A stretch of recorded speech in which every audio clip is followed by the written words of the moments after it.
पवित्र श्रीमद् भागवत गीता, पवित्र चारों वेद, पवित्र कुरान शरीफ, पवित्र बाइबल, पवित्र गुरु ग्रंथ साहिब, पवित्र कबीर साहिब की वाणी में छुपे हुए गूढ़ रहस्य अर्थात तत्व को जानने के लिए कृपया अवश्य सुनिए जगत गुरु तत्वदर्शी संत रामपाल जी महाराज के मंगल प्रवचन।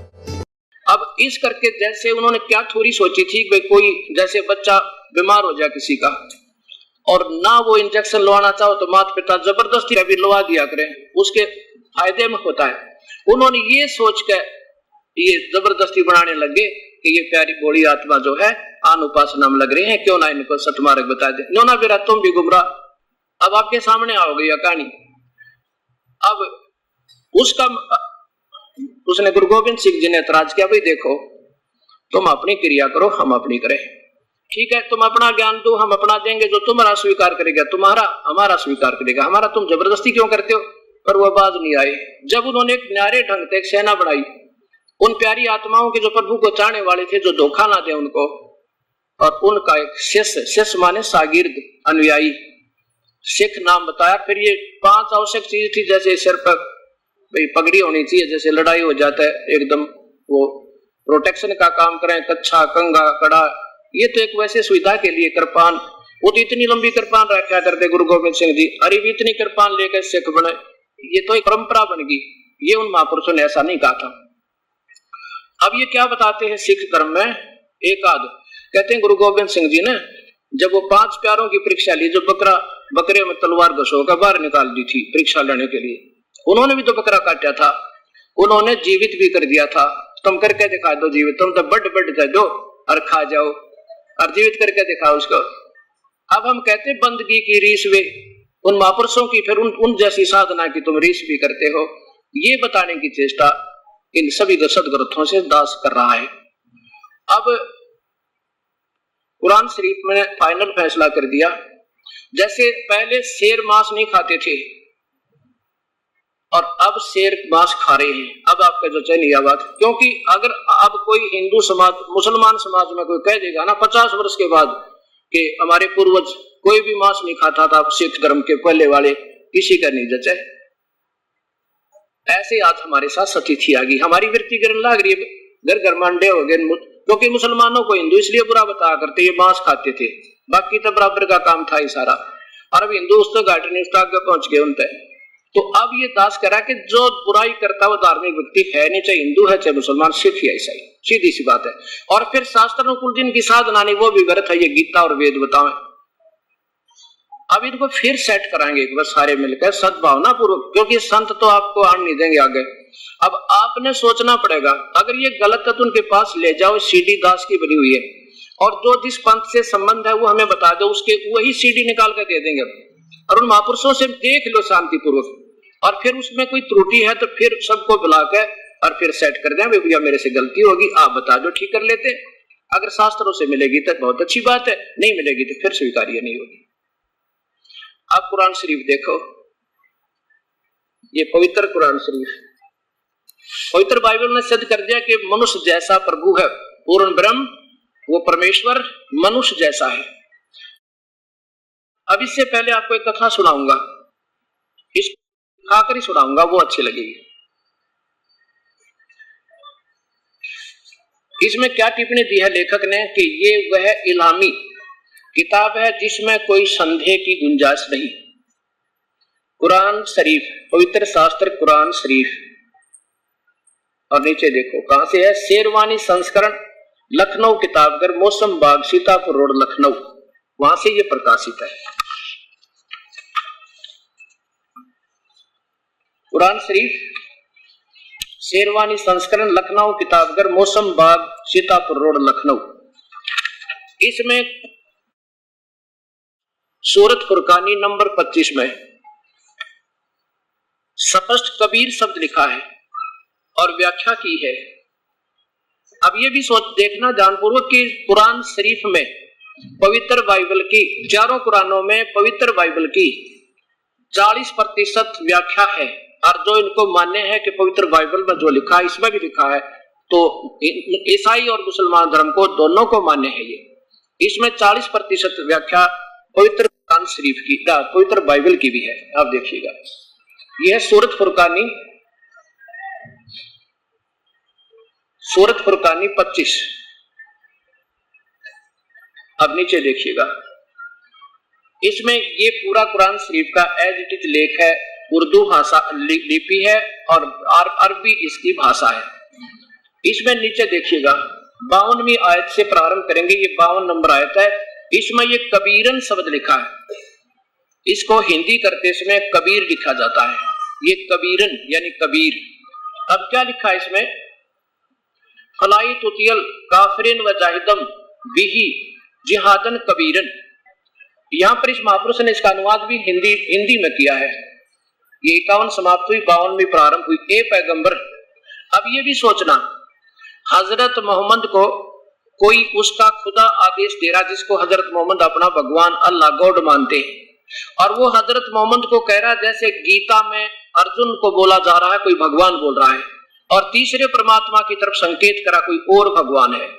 ऐसा ही ये कुरान शरीफ बोलने वाला भगवान कह रहा है कि ए पैगंबर, हे हजरत मोहम्मद, तुम काफिरों का कहा न मानना और इस कुरान की दलीलों से उनका सामना बड़े जोर से करो। अब इन्होंने क्या कर दिया, अब देखो, इन्होंने कबीरन शब्द का अर्थ बड़ा कर दिया, कबीर का, कबीर माने बड़ा कर दिया। और ऐसे वेदों का टीका करते समय महापुरुषों ने कबीर का अर्थ सर्वज्ञ, कांतदर्शी आदि उसके नाम दे दिए, जबकि यहां लिखना था वो कबीर परमेश्वर है। क्या इसका अर्थ क्या बनता है वास्तव में कि ए पैगंबर, जो मैं तुझे बता रहा हूं मेरी बातों पर विश्वास करना, और वो कबीर परमात्मा है, ये और लोग कबीर को परमात्मा नहीं मानेंगे तो उसके लिए संघर्ष करना, उनकी मत मानना, और वो वही है। कौन, ये देखो आगे,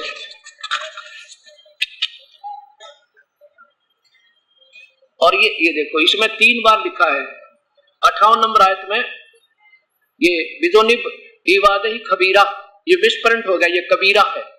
और इसका अर्थ क्या बनता है, इवादही माने पूजा के योग्य, इबादत माने पूजा होती है, इवादही माने पूजा, पूजनीय, पूजा के योग्य कबीरा है, कबीर है। हम भी उसको कबीरा भी कहते हैं परमेश्वर को प्यार से। कोई अच्छा आगे देखो, फिर ये खबीरन, कबीर है, ये कबीर है, ये कबीर है, कबीरन। और ये अच्छा चलो, इसका अर्थ भी बड़ा ही किया उन्होंने। अब देखो, अब यहां भी खबीरन, ये कबीरन है 59वीं आयत में। अब देखो यहां से चलिएगा 52 के बाद ये 53 की इन्होंने हिंदी किया है।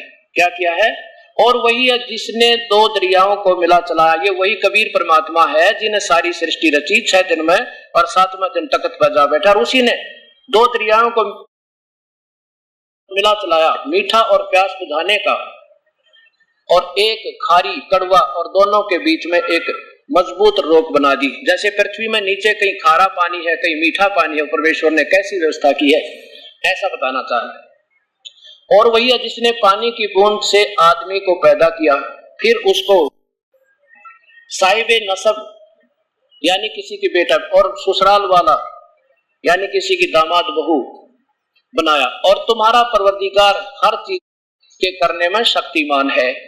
यानी बोलने वाला कोई और है, संकेत हजरत मोहम्मद को हो रहे, और बता रहा तीसरे नंबर के कोई और भगवान की तरफ संकेत है जिसको हजरत मोहम्मद अपना खुदा मान रहा है, वो बोल रहा है किसी और के लिए संकेत है। आप ये समझने की चेष्टा करो, शक्तिमान है। और काफिर अल्लाह के सिवा ऐसों को पूजते हैं जो न उनको नफा पहुंचा सकते हैं और न उनको नुकसान, यानी और देवताओं को, अन्य देवों की पूजा करते हैं, वो गलत है। और काफिर तो अपने परवरदिगार की तरफ से पीठ दिए हुए मुंह मोड़े हैं। और ए पैगंबर, तो भगवान कह रहा अल्लाह, हजरत मोहम्मद का अल्लाह निराकार, ये काल, ये निराकार रूप में बोलता है, मतलब अदृश्य रहता, एक शक्ति होती है कि वो हम उसको देख नहीं सकते, वो आकार में ही होता पर आकाशवाणी करता है, या किसी व्यक्ति विशेष में प्रवेश करके वो बोलता है। जैसे श्री कृष्ण में बैठकर काल बोला, 4 ऋषियों में बैठकर ब्रह्म बोला, एक एक वेद का वर्णन कर दिया, ऐसे ही ये हजरत मोहम्मद को वो ब्रह्म ही बोल रहा है, काल बोल रहा है। ए पैगंबर, हमने तुमको खुशखबरी सुनाने और सिर्फ अजाब से डराने के लिए भेजा है। ये भेजने वाला अल्लाह कह रहा है कि हमने इसलिए भेजा तुम्हें। इन लोगों से कहो कि मैं तुमसे इस अल्लाह के हुक्म का पर कोई कुछ मजदूरी नहीं मांगता। हाँ, जो चाहे अपने परवरदिगार पर तक पहुंचने की राह इख्तियार कर ले। और ए पैगंबर, उस जिंदा वो कबीर परमात्मा हर संत को जिन्होंने उन्हें आकर दर्शन दिए हैं जिंदा महात्मा का रूप ना कराए। मुसलमानों में जिंदा महात्मा होते हैं, जैसा चारों दिन में दास ने उसकी व्याख्या भी बताई, उन संतों से मिले, उनका विवरण भी दिया। उस जिंदा जो तुझे जिंदा रूप में आकर मिले थे उस पर भरोसा करना, इन्होंने चैतन्य अपनी तरफ से लिख दिया। पर भरोसा रखो जो कभी मरने वाला नहीं अर्थात अविनाशी है, और तारीफ के साथ उसकी पाकी बयान करते रहो, और वो अपने बंदों के गुनाहों से काफी खबरदार है। जिसने, ये वही है कबीर परमात्मा, जिसने आसमान और जमीन और जो कुछ उनके बीच में है 6 दिन में पैदा किया, फिर तख्त पर जा विराजा। ये वही है जिसने 6 दिन में सृष्टि रची, फिर 7वां दिन तख्त पर जा बैठा था। आकार है भाई, और पवित्र बाइबल उसको मनुष्य जैसा बता रहा है। मनुष्य जैसा है तो आकार में है, आकार में तो फिर उसका नाम बताओ कोई और नाम है तो मैं प्रमाण दो तुम कोई, और मैं 20 प्रमाण दूंगा आपको। वह तख्त पर जा विराजा, वह अल्लाह बड़ा, यहां लिखना था वो अल्लाह कबीर, बस बात समाप्त हो जाती। कबीर का अर्थ इन्होंने बड़ा कर दिया, वो अल्लाह कबीर है। आपके सामने फिर देख लेना, घर जाके खरीद लेना की बात है। रहमान है और उसकी खबर किसी बाखबर से, इल्म वाले से पूछ देखो। ये पॉइंट देखो और पीछे करो थोड़ा। उसकी खबर, उसके बारे में, उसके पाने की विधि, ये भगवान जो हजरत मोहम्मद का खुदा भी कहता मैं नहीं बता सकता, वो भी सरेंडर कर रहा है। उसके तो कोई तत्वदर्शी संत यानी बाखबर इल्म वाले से पूछ देखो, मैं नहीं बता सकता। अब इसी का प्रमाण, क्योंकि वेदों को और गीता जी को ब्रह्म ने बोला है, काल ने, और इसी पवित्र गीता जी में देखिएगा, पवित्र गीता जी को वेद ब्रह्म ने बोला, जैसे आज सुबह प्रमाण दिया था आपको। और इसमें ये स्वयं कह रहा है काल के अर्जुन, मैं नहीं बता सकता उस परम पिता के बारे में है। उसकी तो वो संत बताएगा, कोई उसके वेल नोन होगा जो पूर्ण चारों वेदों को जानने वाला होगा और पूर्ण रूप से सारी व्यवस्था बता सकेगा। उसके पास जाना, वो निर्णय देगा आपको, उसकी विधि भी वही बताओगा। मैं उसके बारे में विधि भी नहीं जानता भक्ति करने की। ये देखो श्रीमद् भगवत गीता,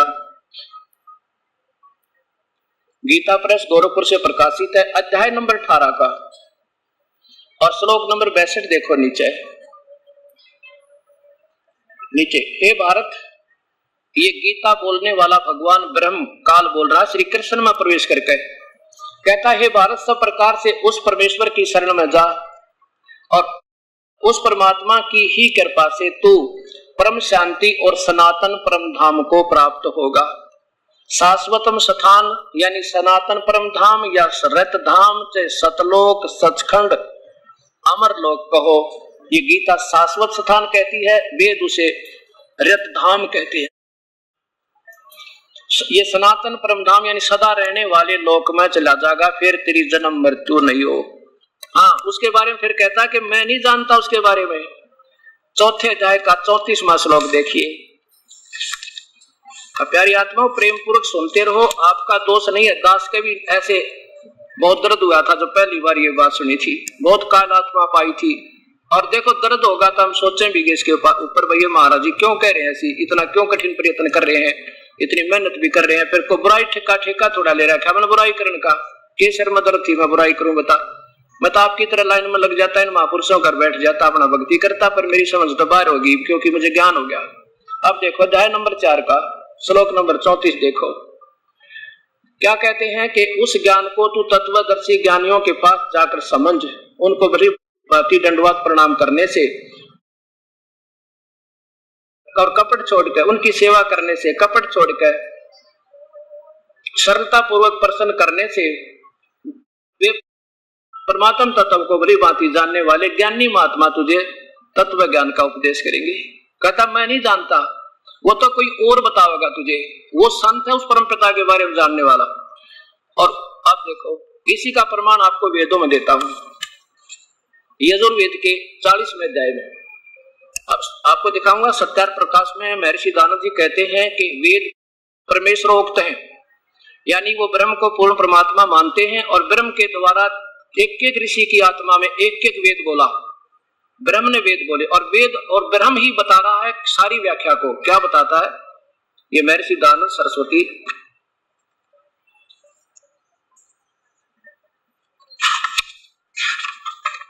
ये कहां से छपा है देखिएगा। प्रकाश सर्वदेशी कार्य प्रतिनिधि सभा 2/5 महर्षि दानंद भवन रामलीला मैदान नई दिल्ली। दूरभाष है इतना। इनके ये महर्षि दानंद जी का स्वयं पूरा भाषा भाषा उन्हीं महापुरुष का ही। इनके 40वें अध्याय के और 10वें श्लोक में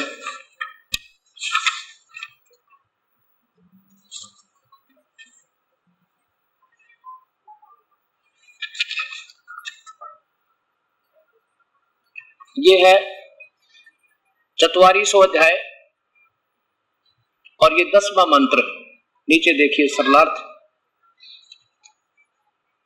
हे मनुष्यों, यानी ब्रह्म बोल रहा है, हे मनुष्यों, जैसे हम लोग मेधावी योगी विद्वानों से वचन सुनते हैं, यानी सुनते हैं, धीराणाम माने टिकाऊ ज्ञान वाले, धीराणाम तत्वदर्शी संतों से जो हम सुनते हैं, वे लोग जो हमारे प्रति वितक्षरे माने व्याख्या पूर्वक कहते हैं, अर्थात कहते हैं वे लोग संयोग अन्य कार्यों से ही और कार्य का फल कहते हैं, उत्पन्न नहीं होने वाले कारण से और कहते हैं इस बात को तुम सुनो, यानी वो जो कहते हैं उनको सुनो, वो सही बताओगे परमात्मा के बारे में।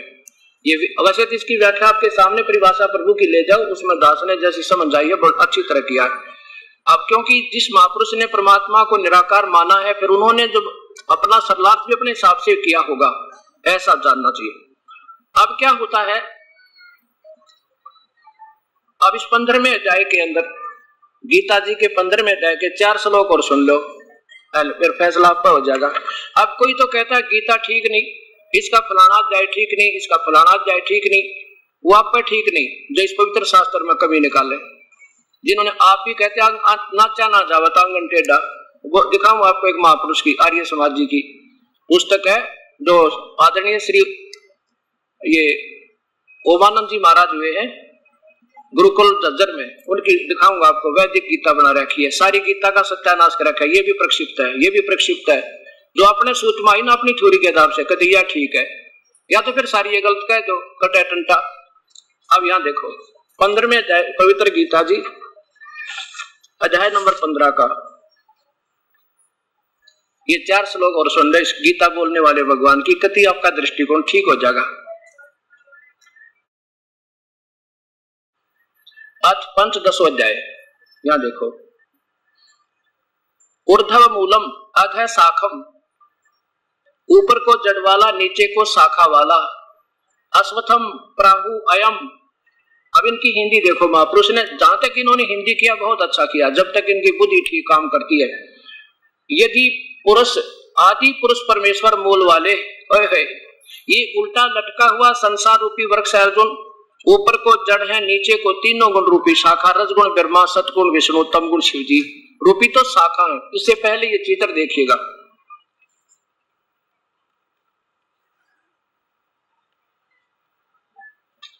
इस पवित्र शास्त्र के 15वें अध्याय को समझने से पूर्व आप ये देखिएगा,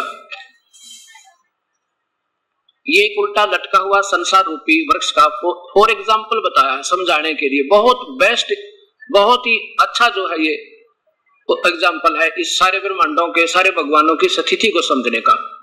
इसमें क्या लिखा है, ये तो कहते हैं आदि परमेश्वर मूल वाले, आदि परमेश्वर सबसे पहले वाला भगवान, सनातन भगवान तो समझो इस संसार रूपी वृक्ष की जड़ है, और तीनों गुण रजगुण ब्रह्मा, सतगुण विष्णु, तमगुण शिव जी ये शाखा है। और कबीर परमात्मा अपने द्वारा रची सृष्टि की क्या बताते हैं कि अक्षर पुरुष एक पेड़ है, यहाँ से ऊपर ऊपर ये अक्षर यानी जहाँ जमीन से बाहर दिखाई देता है जो पेड़, उसको पेड़ कहते हैं। उसका तना तो अक्षर पुरुष है यानी परब्रह्म है, और क्षर पुरुष ब्रह्म ये उसकी डार, और तीनों देवा शाखा है ये पात रूप संसार। रजगुण ब्रह्मा, सतगुण विष्णु, तमगुण शिव जी, ये तो टहनी है, और ये तना परब्रह्म है, और ब्रह्म उसकी शाखा है, और पात रूप संसार। अब देखो ये, फिर देखो इधर से, ये तो आदि मूल परमेश्वर समझो। वो आदि मूल परमेश्वर तो जड़ है इस उल्टे लटके हुए संसार रूपी वृक्ष की, और ये अक्षर पुरुष उसका तना समझो, और उसी से आगे डार निकली है ये ब्रह्म समझो, और इससे तीन गुण रजगुण ब्रह्मा, सतगुण विष्णु, तमगुण शिव जी, ये शाखा समझो। अब ये समझना पड़ेगा आपने। अब इससे पहले थोड़ा सा और आपको एक ज्ञान समझाना पड़ेगा कि रजगुण ब्रह्मा है, सतगुण विष्णु, तमगुण शिव जी। कोई बात नहीं, प्रेम पूर्वक सुन ले, थोड़ी बहुत बुंदा में के बिगड़ना है भी तो करें। और पहले खेतों में जाते थे, बारिश भी ऊपर आती थी, और पशुओं का चारा भी लेकर आते थे। अरे तो भगवान के लिए भीगना है, कोई बात नहीं। आप देखो ये पवित्र शास्त्र है, ये श्रीमद देवी पुराण, इसमें ये सिद्ध करना चाहेगा दास के रजगुण ब्रह्मा है, सतगुण विष्णु, तमगुण शिव जी। अथ श्री देवी भागवतम सभाष्टिकम स मातम खेमरा श्री कृष्ण दास प्रकाशन बम्बई। इसके तीसरे सकंद में, ये तीसरा सकंद, अथ श्रीमद भगवत भाषा टीका युक्ते तृतीय सकंद प्रारंभते। इसमें भगवान शंकर स्वयं कहते हैं अपनी माँ को, क्योंकि ये दुर्गा तो इनकी माँ है, और ये ब्रह्म काल इनका पिता है ज्योति निरंजन, और ब्रह्मा विष्णु महेश दोनों के पुत्र हैं। शंकर बोल रहे हैं, भगवान शंकर। 7वां श्लोक समाप्त हुआ, 8वां प्रारंभ होता है। हे माता, यदि हमारे ऊपर आप सदा दया युक्त हो तो हमको तमोगुण में किस प्रकार प्रदान किया है, और ब्रह्मा को रजोगुण और हरि यानी विष्णु को सतोगुण क्यों बना दिया। फिर देखो भगवान शंकर कह रहे हैं, हे माता, यदि हमारे ऊपर आप सदा दया युक्त हो तो हमको तमोगुण क्यों बनाया, प्रदान कर दिया, और ब्रह्मा रजोगुण और हरि सतोगुण। फिर संस्कार देखो, ये 7वां समाप्त हुआ, 8वां प्रारंभ हो। यदि दादर्मना न सदाम्बिके कथम अहम विहित है तमोगुण, मुझे तमोगुण क्यों बना दिया। कमल से उत्पन्न होने ब्रह्मा को रजोगुण क्यों बना दिया, और किमो सतोगुण हरि विष्णु जी को सतगुण क्यों बना दिया। इति सिद्धम रजगुण ब्रह्मा है, सतगुण विष्णु, तमगुण शिव जी। और ये तीनों अभी पवित्र गीता जो है ये चारों वेदों का सार है, और इसमें सांकेतिक शब्द ज्यादा है। अभी इसमें प्रमाण मिलेगा पहले अध्याय में कि वो तत्वदर्शी संत कौन होगा। ये इस पहले 15वें अध्याय के पहले श्लोक में तत्वदर्शी संत की डेफिनेशन भी आपके सामने ये भगवान ब्रह्म बता रहे हैं।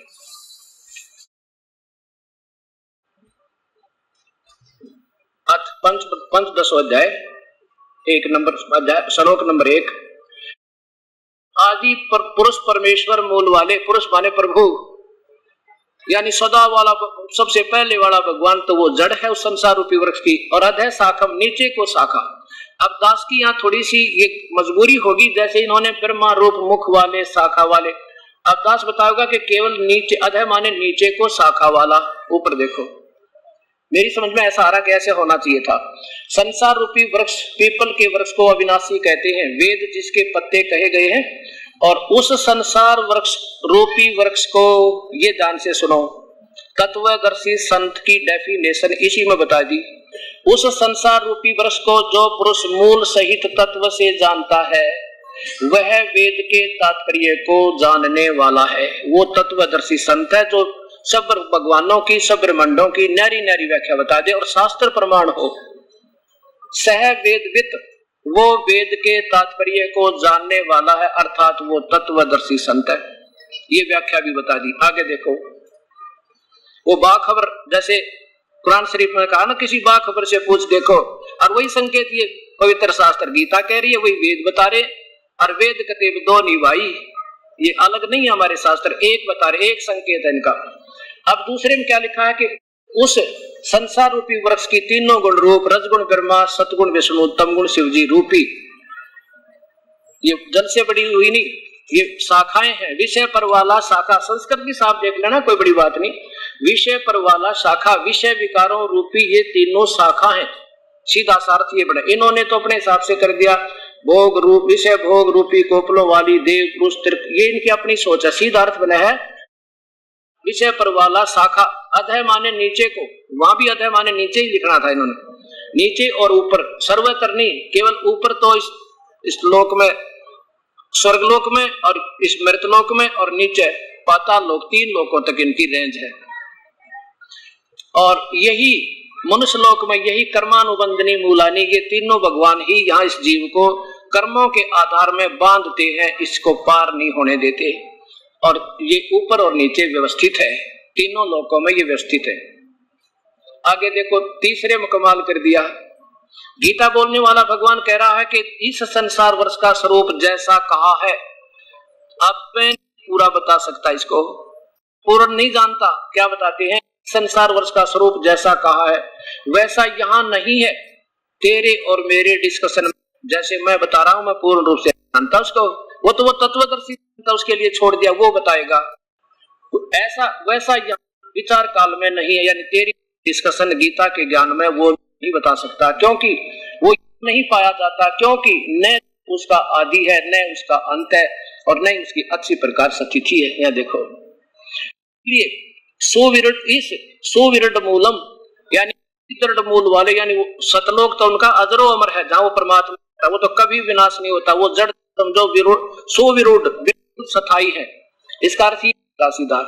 और संसार रूपी पीपल को, अति दृढ़ मूल संसार रूपी वृक्ष को, अध्याय नंबर 15 का श्लोक नंबर 4 चल रहा है, यहाँ देखिएगा, अध्याय नंबर 15 और श्लोक नंबर यहाँ देखिएगा 4 में। आप कहता है, अब गीता बोलने वाला भगवान कहता है कि अर्जुन तुझे वो संत मिल जाना, इस सारे ब्रह्मांडों के बारे में, तीनों भगवानों की व्यवस्था, ब्रह्मा विष्णु महेश की सही बताने वाला। उसके पश्चात उसके चरणों में गिर जाना, उसके पश्चात उस परम पद रूप परमेश्वर को बड़ी बाती खोजना चाहिए, उस परमेश्वर की तलाश करनी चाहिए जिसमें गए हुए पुरुष यानी साधक फिर लौट कर संसार में नहीं आते, जिनका जन्म मृत्यु फिर नहीं होती, और जिस परमेश्वर से सब ब्रह्मांडों की रचना हुई है, जिसने सारी सृष्टि को रचा, अर्थात इस पुरातन संसार वर्ष की जिस परमात्मा से यह प्रवृत्ति विस्तार को प्राप्त हुई, अर्थात जिसने सारे ब्रह्मांडों को रचा है, और उसी आदि पुरुष नारायण के मैं शरण हूँ, मैं भी उसी के अधीन हूँ, ये ब्रह्म कहता है। मैं भी उसके दास हूँ, मैं भी उसके टुकड़ों पर पल रहा हूँ, वो मेरा सुप्रीम बॉस है, मैं भी उसी की शरण में हूँ। और इस प्रकार दृढ़ निश्चय करके उस परमेश्वर का मनन और निधि ध्यान करना चाहिए, अपने नहीं बताता, उस परमेश्वर की। अब वैसे तो मैंने बार बार बहुत बता चुका हूँ, ये सीडी आप ले लेना, इसमें भी आपको बहुत व्याख्या। अब नंबर आता वेदों का, कि वेदों में परमात्मा साकार है, और वो उसका नाम कबीर है। आप देखिएगा,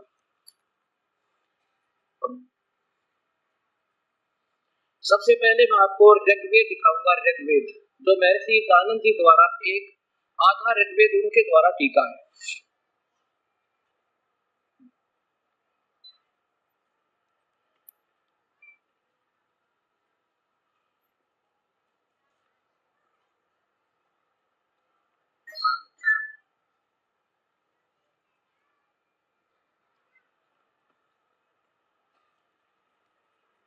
महर्षि दानंद जी ने जब वेदों का सलाह प्रारंभ किया, विक्रमी संवत 1934 में, अब देखिएगा, इन्होंने सबसे पहले ऋग्वेद को प्रारंभ किया, उसके बाद आधा इसको छोड़ के फिर यजुर्वेद को प्रारंभ किया इन्होंने, क्योंकि ऋग्वेद बहुत लंबा था और यजुर्वेद थोड़ा छोटा वेद है। तो इस महापुरुष ने जब इस पवित्र शास्त्र का अनुवाद प्रारंभ किया, तो महात्मा जी ने स्पेशल टिप्पणी की है कि भाई जहाँ अग्नि शब्द होता उसको परमात्मा का बोध, परमेश्वर समझना चाहिए। वैसे तो अग्नि माने आग सबने गिरा है, और उसका धार्मिकता के आधार पर आध्यात्मिक शब्द तो शांति बताते हैं, तो उन्होंने विशेष टिप्पणी दी, देखिएगा आपके सामने। और यही बुरा लग रहा मेरा मैं तो चौकी तो पढ़कर सुनाऊं सो फिर पेट में दर्द होता, भाई कमाल की बात है। क्यों दुख क्यों है? अपना देखते लो, दास ने कोई गलत तो नहीं कहा। अब देखो आपके सामने प्रथम मंडल महर्षि दयानंद सरस्वती द्वारा टीका है। प्रकाशक है सार्वजनिक देशिक आर्य प्रतिनिधि सभा 3/5 महर्षि दयानंद भवन रामलीला मैदान नई दिल्ली। इन्होंने जब इसका प्रारंभ किया तो सबसे पहले अग्नि शब्द से ही ये पवित्र शास्त्र प्रारंभ होता है। ऋग्वेद भाषा भाष्य प्रथम मंडल प्रथम सूक्त ये अग्नि शब्द से ही प्रारंभ होता है। ये भगवान के उपमा नाम होते हैं। और इसमें क्या लिखा है इन्होंने, क्या देखिए टिप्पणी में कि यहाँ अग्नि शब्द के दो अर्थ करने में प्रमाण है कि इस ऋग्वेद के मंत्र से यह जाना जाता है एक सत ब्रह्म के इंद्र आदि अनेक नाम है, तथा इस यजुर्वेद के मंत्र से भी अग्नि और आदि नाम करके सच्चिदानंद घन आदि लक्षण वाले ब्रह्म को जानना चाहिए। इत्यादि सतपथ ब्राह्मण के प्रमाणों से भी अग्नि शब्द ब्रह्म यानी परमात्मा और आत्मा इन दोनों शब्दों का वाची है, अर्थवाची है। इस प्रमाण से अग्नि शब्द से प्रजा शब्द करके भौतिक प्रजापति नाम से ईश्वर का ग्रहण करना होता है। इस मंत्र के सत्याचरण से नियमों से ये यथावत पालन करता है, सो ही व्रत कहता है और इस व्रत का पति परमेश्वर है। इस ऋग्वेद के प्रमाण से ज्ञान वाले तथा सर्वज प्रकाश होने करने वाले विशेषण से अग्नि शब्द करके ईश्वर का ग्रहण होता है। स्पष्ट कहते हैं कि अग्नि शब्द जहाँ मिला तो उसको परमात्मा मानना। इसके साथ साथ सत्यार प्रकाश भी आपको दिखाता हूँ, उसमें भी उन्होंने ऐसा ही विशेष प्रमाण दिया है जब उन्होंने सत्यार प्रकाश को प्रारंभ किया प्रथम समोल्लास में। अब दास यहाँ असमंजस में है, इसका समाधान हो जाए तो बहुत अच्छा होगा, कोई बुराई नहीं हुआ करती इसमें। अतः सत्यार प्रकाश है महर्षि दयानंद सरस्वती स्वामी विरचित आयुर्वेदिक पुस्तकालय दयानंद आश्रम केसरगंज अजमेर से प्रकाशित है।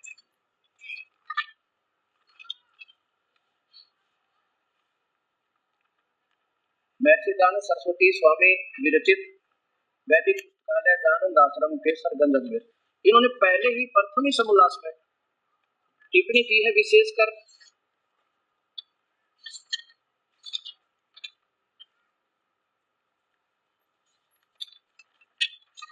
ये प्रथम समोल्लास यहाँ से प्रारंभ होता है और यहाँ इसके दूसरे ही पृष्ठ से यहाँ देखो नीचे ओम आदि नाम सार्थक है, जैसे ओम खम आदि आदि। आगे देखो ओम आकाशवत व्यापक होने से, खम सबसे बड़ा होने से ईश्वर का नाम ब्रह्म है। ये ब्रह्म को अंतिम यानी परमात्मा मानते हैं। ब्रह्म ईश्वर का नाम इसलिए ब्रह्म है, ओम उसी का नाम है ब्रह्म का। आगे देखो आगे ये तो हो गया। अब यहाँ आगे चलो, यहाँ ऊपर देखो इधर, यहाँ ये प्रथम समोल्लास 20 पृष्ठ पे है कि और सब प्रकाश होने से परमात्मा स्वयं प्रकाशित है। देखो और सब प्रकाश होने से अग्नि, विज्ञान स्वरूप होने से मनु और सबका पालन करने से प्रजापति और परमेश्वरीय वाला होने से इंद्र, सबका जीवन मूल होने से प्राण और निरंतर व्यापक होने से परमेश्वर का नाम ब्रह्म है। आगे देखो ये सब अग्नि क्यों है? सौ प्रकाश होने से और सबसे बड़ा सबका व्यापक होने से विष्णु आदि। आगे देखो फिर इसी के दूसरे पृष्ठ पाइए। अब यहाँ अग्नि शब्द क्या देखो इधर से, इससे विराट नाम से परमेश्वर का ग्रहण होता है। नीचे देखो इसका अग अगि एण अगर गतार्थक धातु है, इनसे अग्नि शब्द सिद्ध होता है। आगे देखो संस्कृत छोड़ के हिंदी बोलूंगा। जो ज्ञान स्वरूप सर्वज्ञ जानने प्राप्त होने और पूजा करने योग्य है, इससे परमेश्वर। ये देखो ऊपर देखो प्रश्न नंबर ये 21 है और ये 22 देखो। इसलिए परमेश्वर का नाम 22 नाम अग्नि है। यानी जहाँ भगवान का नाम अग्नि मिलाए उसको परमेश्वर समझना, वो परमेश्वर का बोध कराता है। आप ईश्वर का नाम तो है। अब बैठ जाओ, बैठ जाओ, बैठ जाओ, बैठ जाओ, बैठ जाओ आराम से, कोई बात नहीं। आप देखो यही स्पष्ट हो जाएगी, जब शांति रात, थोड़ी सी शांति रात। आप देखो यही, फिर देखो जानते, ये भी नाम परमेश्वर का है, ये भी नाम परमेश्वर का, ऐसा कौन आता है ना? हाँ ठीक। अब देखो, अब ये वही सामवेद और यजुर्वेद, यजुर्वेद महर्षि दानव जी द्वारा भाषा भाष्य है और इनका प्रारूप थोड़ा बड़ा बना दिया, और ये सामवेद भी है इसी में। और ये किसकी द्वारा, कहां से प्रकाशित है, ये भी देखो।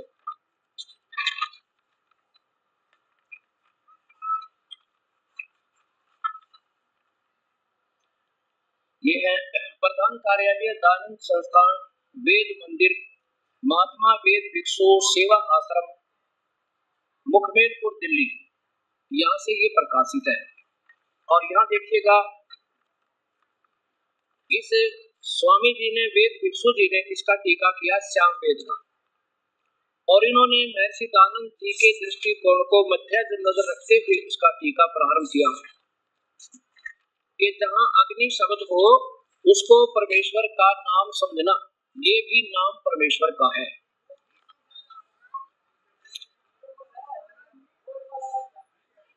आप देखो शांतिपूर्वक सुनो, कोई बात नहीं। दास यही तो चाहता है कि मुझे गलती का पता लगे, यही चाह रहा हूँ, मुझे गलती का पता लगे, कोई बात नहीं। आप सुनो ध्यान से, अब देखो ध्यान से, रड़ाओ ना रोड़े मिश्रण। अब ये देखो सामवेद, ये महर्षि दानंद जी के आधार पर टीका किया गया। देखो ये सामवेद प्रथम श्लोक है, अग्नि माने ईश्वर, देखो ध्यान से, अग्नि माने ईश्वर। आगे देखो प्रथम सामवेद के पहले श्लोक में और दूसरे में अग्नि माने हे परमेश्वर, अग्नि माने हे ईश्वर को, अग्नि माने परमेश्वर, अग्नि माने ईश्वर, अग्नि माने ईश्वर, अग्नि माने ही परमेश्वर। आगे देखो अग्नि माने, ऊपर देखो, अग्नि माने परमेश्वर ईश्वर, अग्नि माने परमेश्वर, अग्नि माने परमेश्वर, अग्नि माने परमेश्वर, और नीचे देखो अग्नि माने, और इसमें तो ढेर सारे जो के तो हैं, कोई बात नहीं। अब देखो यजुर्वेद का जो प्रारंभ किया महापुरुष ने, यजुर्वेद को देखेंगे हम इसको, इसमें अग्नि माने परमेश्वर, अग्नि तनुअसी, परमात्मा सह शरीर, ऐसा लिखा है। अगर फिर भी गलत है कोई बात नहीं, फिर ठीक कर लेंगे, दास ने कोई गलती कह दी होता है। महर्षि दानंद सरस्वती द्वारा भाषा भाष्य है। मैं तो बच्चा हूँ आपका, और गलती होगी जा मेरे तो कोई बड़ी बात नहीं, फिर देख लेंगे, फिर देखेंगे, अच्छा ठीक कर लेंगे इसको। ये देखो प्रकाशक है सार्वदेशिक आर्य प्रतिनिधि सभा 2/5, महर्षि दानंद भवन, रामलीला मैदान, नई दिल्ली। अब इन्होंने जब ये प्रारंभ किया यजुर्वेद का ही देखिएगा, प्रथम अध्याय, प्रथम अध्याय, और इधर देखो श्लोक नंबर, मंत्र नंबर, नीचे देखो मंत्र नंबर 5 में क्या लिखा है, अग्नि, अग्नि माने परमेश्वर, सत्य उपदेश करने वाले परमेश्वर। अच्छा और देखो कई जगह में कम से कम 50 जगह इन्होंने अपने हाथ से अग्नि माने परमेश्वर लिखा। अब 15वें श्लोक में, इसी प्रथम अध्याय के 15वें श्लोक में क्या आ गया, अग्नि तनुरसी। अब तनु माने तो दास ने देखा शरीर है, डिक्शनरी में भी और महापुरुष ने भी तनु माने शरीर लिखा है। अग्नि मेरे समझ में नहीं आया, अग्नि माने फिर इन्हीं के लेख देखे सारे, जो पता चला अग्नि माने परमेश्वर है। ये देखिए अब ये अध्याय नंबर प्रथम का, और ये देखो मंत्र नंबर 15, अग्नि तनुरसी। अग्नि माने परमेश्वर, तनु माने शरीर, असी माने है परमात्मा सह शरीर है। दास की ये सोच है, उसने गलत भी होया, और महापुरुष ने इसका यहाँ पर सरलार्थ नहीं कर रखा। 125 वर्ष हो गए इसका प्रकाशन हुए ने, अभी तक आर्य समाज इसको देख नहीं सका इसमें क्या त्रुटि है, देख लो। ये देखो भाई, अग्नि तनु रसी कहीं नहीं। इसमें ब्रैकेट देखो, ये ब्रैकेट में संस्कृत है, या देखो, ये देखो, और या देखो, या देखो, इसमें कहीं अग्नि शब्द या अग्नि का कहीं विचार जिक्र नहीं है। ये शब्द छोटे के 11-12। अब आगे चलो, 5वें अध्याय के पहले श्लोक में फिर 2 बार आ गया भगवान सह शरीर है। अब ये बात हुई आपकी केवल संघर्ष की, सच्चाई को छुपाने वाली, अपनी छुपाई है किसी तरह। ये तो समाज ने फैसला करना, पर मेरे से थोड़ा होगा, मैं कहूँ ये चश्मा तुमको नहीं है, इसका क्या फैसला होगा? ये देखो पंचमा अध्याय, या 2 बार लिखा इकट्ठा ही, अग्नि तनुरसी कृष्णवे तवा सोमस्य तनुवसी। अब यहाँ देखो महर्षि जी ने क्या लिखा है, हे मनुष्यों, तुम लोग जैसे मैं जो हवि अग्नि बिजली प्रसिद्ध रूप अग्नि के शरीर के समान है। और दास ये कहता है अगर यहाँ अग्नि माने परमेश्वर लिख दिया और तनु माने शरीर है, असी माने है, जैसे 100 जगह लिख रखा, अगर यहाँ भी ऐसा लिख दिया जाता तो कोई बुरी बात नहीं थी। अब यहाँ नहीं हो सकता, देखो आपके सामने है। और सोमस्य देखो, सोमस्य माने सत्पुरुष का। अब यहाँ देखो, इसी में ये तो भाई सामने कहा खड़ी कर देने का तो मानना नहीं, बताओ उसका क्या फैसला हो करे। ये तो समाज ठीक है, तुम्हारा ठीक है तो ठीक सही, मैं कोई गलत टिप्पणी तो नहीं करा, महर्षि जी ने ऐसा लिखा, मैं ये मानता हूँ, इसमें रोड़ा के रहेगा आपका हमारा झगड़ा ही नहीं। ये तो समाज में फैसला करना, तुमसे अच्छा लगे उसका स्वीकार कर लेंगे, और ना लगेगा ठीक है, ये तो चाचा करूंगी की बात है। ये देखो इसी 5वें अध्याय के 35वें श्लोक में स्वामी जी सोम माने जगदीश्वर, अध्याय नंबर 5 देखो, और यहाँ सोमस्य 35 नंबर मंत्र में सोम माने ऐश्वर्य देने वाले जगदीश्वर, और सोमस्य करते जगदीश्वर का, कोई गलत नहीं, दास की अथॉरिटी, और ये पढ़े लिखे बहन भाई हैं, कोई गलत थोड़ा ही कर सके हम। अब देखो विष्णु वेत्वा, विष्णु माने सर्वव्यापक परमात्मा का, वे स्वयं कहते हैं विष्णु माने सर्वव्यापक परमात्मा, तवा माने उसका, आप स्वयं, सोमस्य माने अमर पुरुष का, उस जगदीश्वर का, तनु माने शरीर, असी माने है। और वो कौन है, कैसा है, 5वें अध्याय के 32वें श्लोक में लिखा है इसी के कि उसका नाम कबीर है और वो रितधाम सतलोक में रहता है। मैं तो अपनी बता रहा हूँ कि मैंने ऐसे समझा है, शायद ये गलत भी हो सके, और ठीक है तो समाज मान लेगा, गलत है तो कोई बात नहीं, मत स्वीकार करो, कोई पाबंदी थोड़ी किसी पर, मैं बताऊँ वो फाइनल ही है, या जिस महापुरुष ने लिख दिया वो फाइनल ही है। अब पंचमा अध्याय ना देखो, ये 32वां मंत्र है, उसी गसी वो कबीर अंगारी असी। अब यहाँ इन्होंने कबीर का कान परजय कर दिया, कवि माने कान परजय। और यहाँ देखो फिर देखो वो कौन है, अंगारी माने पाप कर्मों को काटने वाला, पापों का दुश्मन। या देखो, हे जगदीश्वर जिस कारण आप कांतिमान है, अंगारी माने मेरे हिसाब से ये बनता है, डिक्शनरी देखी दास ने 5, अग माने पाप, हरि माने शत्रु,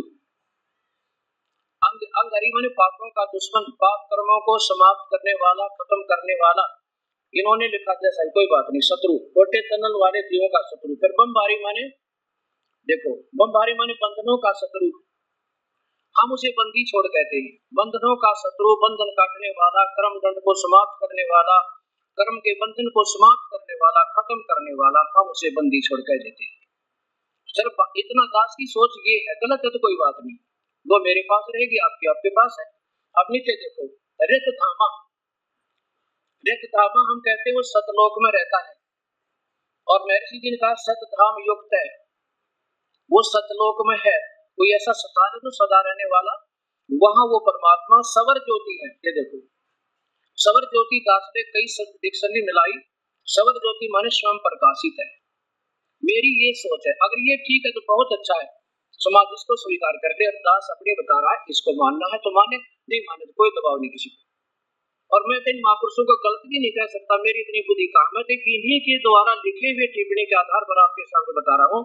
शायद ऐसा हो जाए तो उन महापुरुषों से मिल जाए थ्योरी जिन्होंने आंखों देखा परमात्मा को कि सतलोक में सहशरीर है और वो कबीर है। अब इन्होंने कवि का अर्थ अपसर्ग लगाकर और कवि माने कान वाद्य कर दिया। अब जैसे ये यजुर्वेद है, अब यजुर्वेद है, इसके हम हटा देंगे, यहाँ पे अपसर्ग लगा दे और ये रह हटा दे और इसका अर्थ कर दे। इस यजुर्वेद की महिमा गावे कोई एक बहुत अच्छी पवित्र पुस्तक है जिसमें यज्ञ स्तुतियां हैं और उसमें लिखते आ जाए कि जहां पर आपको यजुर्वेद है जिसमें सारे गुण बताए और वहां लिखते यजु, इसका अपसर्ग लगाकर यजु का अर्थ कर दे यज्ञ स्तुतियां और वेद माने ज्ञान, यज्ञ स्तुतियों का ज्ञान। तो उस कैसे ढूंढा उस पुस्तक ने, या लिखना पड़ेगा वो यजुर्वेद है जिसमें ये गुण बताए गए। दास की ये सोच है, अगर वहां लिखते हुए कबीर देव है, वो कबीर परमेश्वर है, तो उसको ढूंढा जा सके क्योंकि परमात्मा है, वो शरीर में है और उसकी विधि भी कोई और संत बताऊंगा, वेदों में वर्णन नहीं है। वेदों में केवल ब्रह्म तक का ज्ञान, उसी से होने वाली उपलब्धि है और वेदों के आधार यही कबीर परमात्मा ने बताई है। और ये वेद बताते हैं कि वेदों में वर्णित विधि से प्रभु प्राप्ति नहीं होती और जन्म मृत्यु मिटे नहीं, कर्म दंड कटे नहीं। वो तो और परमात्मा है कबीर और उसका कोई संत मिलेगा वो बताएगा इसकी सतभक्ति और वही मंत्र जानता है। वो 3 मंत्र हैं, ओम तो ब्रह्म का मंत्र है और एक मंत्र जैसे ओम तत्सत पवित्र गीता में लिखा है, ये 3 मंत्र जो है उस पूर्ण परमात्मा के पाने के हैं। ओम तो ब्रह्म का और तत् पर ब्रह्म का एक और मंत्र है, वो तत् नहीं, तत् या सांकेतिक है और सत वो भी सांकेतिक, वो पूर्ण ब्रह्म का। आप देखो अध्याय नंबर 17 के श्लोक नंबर 23 में यही प्रमाण दिया है कि उस परम पूर्ण परमात्मा के पाने के लिए अर्जुन जो अपनी तबीयत वो बता रहा है कि मेरी तो ओम नाम का जाप है। पहले ये देखो 8वें अध्याय का 13वां श्लोक, इसमें ये ब्रह्म स्वयं बोल रहा है वेदों को, गीता को भी और वेदों को भी। ये कहता है कि मेरा जो पूजा है ना वो तो केवल एक ओम नाम के जाप की और कोई मंत्र है कोई। यहाँ देखो अध्याय नंबर 8 का और श्लोक नंबर 13, ये मंत्र नंबर 13 संस्कृत देखेंगे हम। ओम इति एका अक्षरम माम ब्रह्म व्यवहारन अनुसमरण। मुझ ब्रह्म का तो केवल एक ओम नाम है, एक अक्षर का ओम नाम और दूसरा मंत्र को नहीं। और इसको भी कैसे जपना है, क्या प्रयाति तजन देहम, अंतिम श्वास तक इसका जाप आपने करते रहना होगा, तब मेरे वाली परम गति को प्राप्त होगा। और अपनी परम गति को ये भगवान ब्रह्म कहता मेरी तो घटिया है, अनुपम है। 7वें अध्याय के 18वें श्लोक में। अब यहाँ चलिएगा, अब ये उसके लिए बताता है अध्याय नंबर 17 का श्लोक नंबर 23, मंत्र नंबर 23 ऊपर देखो, संस्कृत देखेंगे। ओम तत्सत इति निर्देशः ब्रह्मणे त्रिविधि समर्थ। पूर्ण परमात्मा के पाने का तो वो 3 मंत्र का जाप है। ओम ब्रह्म का, तत् ये दास बतावा कोई और मंत्र है वो पर ब्रह्म का, और सत वो पूर्ण ब्रह्म के। ये 3 मंत्र के जाप का निर्देश है, यानी और जाप नहीं है, केवल यही मंत्र है उस परमात्मा के पाने का। तो वो ये दास बताओगा। कोई बात नहीं, अगर दास की टिप्पणी से किसी को खेद हुआ है, किसी की आत्मा को ठेस पहुंची है, करबत होकर क्षमा याचना करता है, दास की प्रार्थना के एक बार फिर देखते सहानुभूति पूर्वक इनको फिर मिला लो, कच्चे बैठ कर मिला लो, ऐसे खेचातानी मत करो। कौन बड़ा कौन छोटा, 2 दिन का जीवन, कल मर जाएंगे, परसों के देव बनेंगे, जब शास्त्र विरुद्ध साधना हुई है। तो इसलिए प्रार्थना है मेरी और दास की मजबूरी होगी सच को खुला कहने की। अब चाहे सिरदर्द की बाजी है तो भाई सच्चाई सामने लानी पड़ेगी, कभी न कभी किसी ने तो बीड़ा चापना ही पड़ेगा। बोलो सतगुरुदेव की जय। परम पिता परमात्मा पूर्ण ब्रह्म भगवान कबीर साहिब की असीम कृपा से परिभाषा प्रभु की सर्वभक्त समाज के समक्ष पहुंची। इस सत्य ज्ञान को श्रवण करके तथा टीवी के ऊपर देखकर हजारों की संख्या में भक्त आत्माओं के श्रद्धा भरे पत्र तथा साथ में टेलीफोन के माध्यम से हमें उनके हृदय की पुकार, हृदय से की हुई प्रशंसा हमारे पास पहुंची। साथ में उनकी विनम्र शंकाएं भी आई। विनम्र भाव से उन्होंने प्रार्थना की कि जो आपने शास्त्रों के आधार पर यह सत्य ज्ञान समाज को दिया है, इसके लिए हम बहुत आभारी हैं। ऐसा स्वच्छ, ऐसा सत्य ज्ञान ये अभी तक कहाँ छुपा रहा, इसका कारण क्या रहा? ये हमारा दुर्भाग्य रहा कि अभी तक हमें ये सत्य ज्ञान नहीं पता चला, जबकि सभी शास्त्रों में और ज्यों का तो प्रमाण मिला। अब ऐसे भक्त आत्माओं की अगर शंकाओं का समाधान नहीं हो पाया तो ये शंका रूपी कांटा फिर इस भक्ति रूपी मार्ग में बाधक बन जाता है। इसके लिए सर्वप्रथम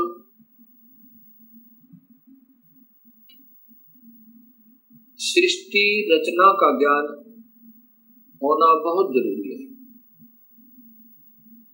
जब तक हम सृष्टि रचना को ढंग से नहीं समझ पाएंगे, तब तक हम इस सत्य ज्ञान को नहीं कैच कर सकते, नहीं पकड़ सकते, नहीं समझ सकते। सृष्टि रचना के बारे में अभी तक समाज को, भगत समाज को, अपना कोई समाज नहीं है, कोई धर्म नहीं है हमारा एक ही धर्म है, मानव धर्म, और जीव अपनी जाति है। ये सबसे पहले हमने याद रखना चाहिए। जीव हमारी जाति है, मानव धर्म हमारा हिंदू, मुस्लिम, सिख, ईसाई ये धर्म नहीं कोई न्यारा है। हम एक पिता की संतान हैं, हमारा एक ही बाप है, वो कुल मालिक पूर्ण परमात्मा। और पिछले इतिहास को अगर हम देखें, उसमें ना कोई हिंदू था, ना मुसलमान, ना सिख, ना ईसाई। आज हम कोई हिंदू बना हुआ है, इस मानव शरीर के समाप्त होने पर भक्तिहीन प्राणी अपने संस्कारवश कभी पशु बन जाएगा, कभी पक्षी बनेगा, कभी पानी के जलचर बन जाएंगे। जब हम पशु होंगे तो हमारी पशु जाति होगी, और जब हम पक्षी होंगे तो हम पक्षी जाति के प्राणी होंगे। और ये भी हो सकता है कि हमारा कोई पुण्य संस्कार बचा हुआ हो, पुनर्जन्म मानव का हो, तो हम, कोई हिंदू है वो मुसलमान के घर जन्म लेगा, क्योंकि हमारे पिछले संस्कार रले मिले हैं, अलग नहीं है। सिख धर्म लगभग 300 वर्ष पूर्व 10वें गुरु गोविंद सिंह जी के द्वारा ये निर्मित हुआ, इसका उत्थान हुआ। उससे पहले सब हिंदू थे। उनके पिछले नाम राजा राम, कृपा राम, रामचंद्र, चंद्रभान इस प्रकार के हैं। 3-4 पीढ़ी से पूर्व के जितने पूर्वज हैं वो इन नामों पर हैं। ऐसे ही इससे पहले मुसलमान धर्म नहीं था। हजरत मोहम्मद जी ने एक विशेष पवित्र मार्ग बनाया था भक्ति का, लेकिन आने वाले समय में इसमें बहुत त्रुटियां बन गई। ऐसे ही पहले ईसा जी ने एक निर्मल भक्त समाज तैयार किया था, उससे पूर्व अब्राहिम जी ने, ऐसे ये आदम जी से पहले हिंदू धर्म था, और हिंदू से पहले केवल आर्य हुआ करते थे, कोई धर्म नहीं था। अब हमने ये विचार करना पड़ेगा कि हम दो नहीं हैं, जहां से भी भक्ति प्रारंभ होती है वो निर्मलता के आधार पर है। बीड़ी, शराब, मांस, तंबाकू उसमें कभी प्रयोग नहीं होता और केवल एक प्रभु की ही साधना प्रारंभ होती है। आने वाले समय में उसमें त्रुटियां आ जाती हैं। मनमुखी गुरु लोग उसमें ढेर सारी त्रुटियां पैदा कर देते हैं और जिसके कारण वो समाज का प्रारूप बदल जाता है। भक्त समाज का, उस धर्म का एक प्रारूप बदल जाता है, वास्तविकता नहीं रहती। फिर ऐसे ही सदियों उपरांत फिर ये मार्ग प्रारंभ होता है। उसमें प्रारंभकर्ता को कठिनाइयां अवश्य आती है। समाज समझता है कि ये निंदक है, सभी को की साधनाओं को गलत बता रहा है। बिल्कुल नहीं,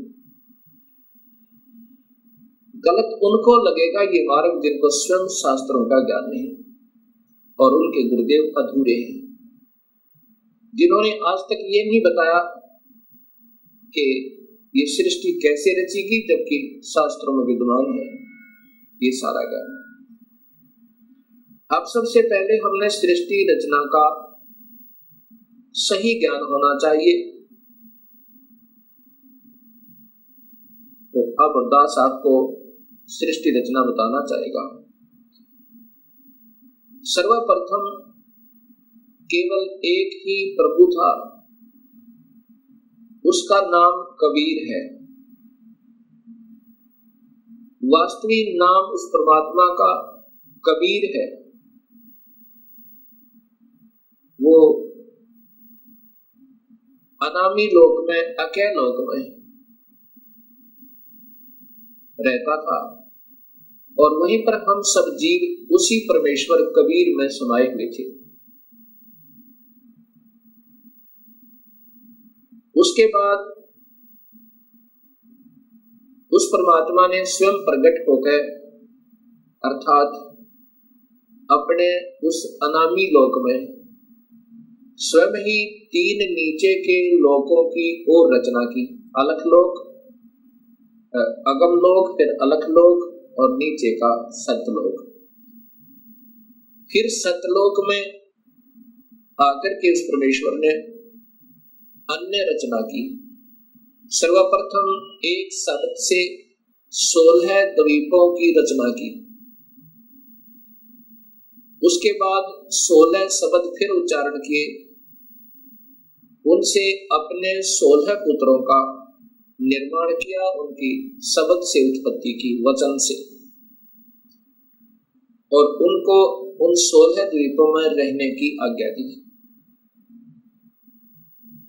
उनमें से एक पुत्र अचिंत को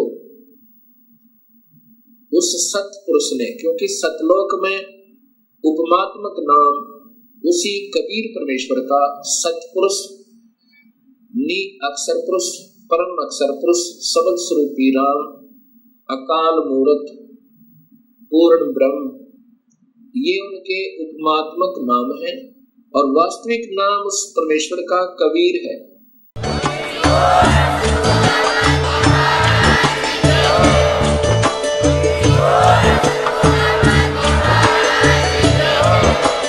आप सुन रहे थे जगत गुरु तत्वदर्शी संत रामपाल जी महाराज जी के मंगल प्रवचन। अधिक जानकारी के लिए विजिट कीजिए हमारी वेबसाइट www.jagatgururampalji.org। संत रामपाल जी महाराज जी के शुभ आशीर्वाद से पूरे विश्व भर में 500 से भी ज्यादा नाम दीक्षा केंद्र हैं, जिन पर संत रामपाल जी महाराज जी द्वारा ऑनलाइन निशुल्क नाम दीक्षा दी जा रही है। अपने नजदीकी नाम दीक्षा केंद्र का पता करने के लिए संपर्क करें 8222880541।